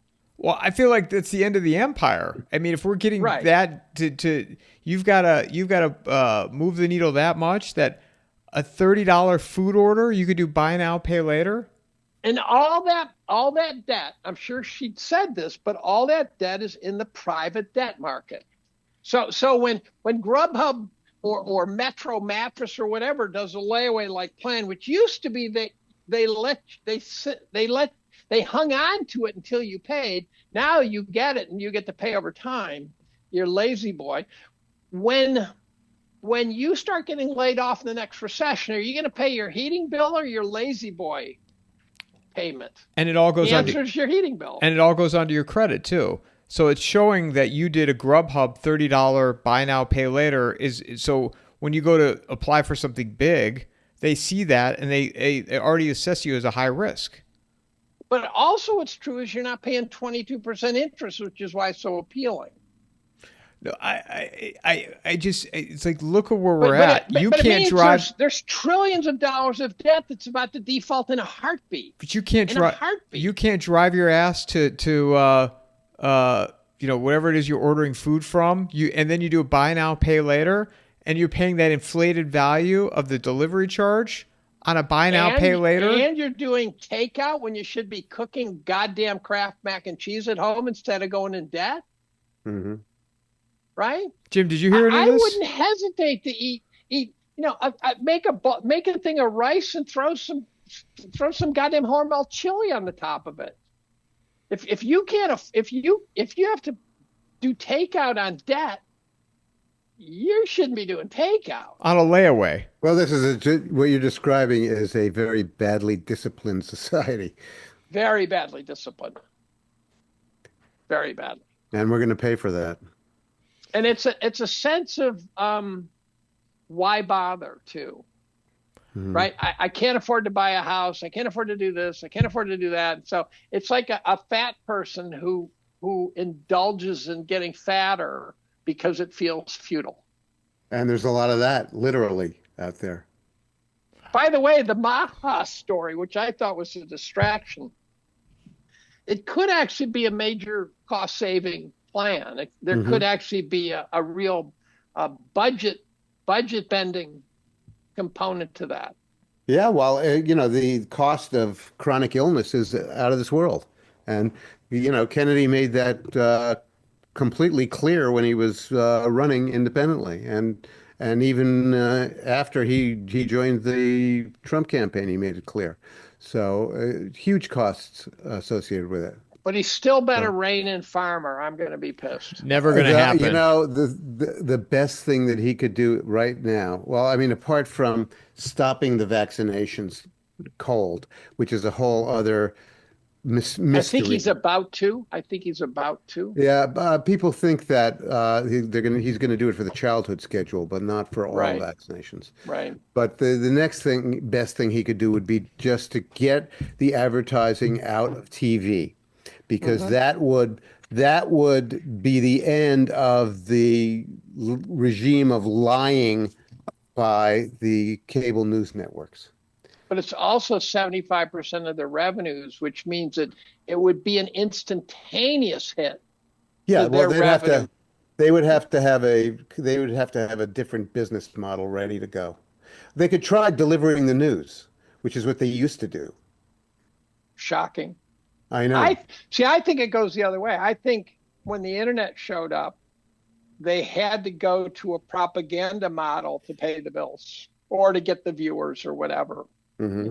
I think just doing investigative reporting no longer could pay the bills. Well, there's investigative reporting and then there's just reporting.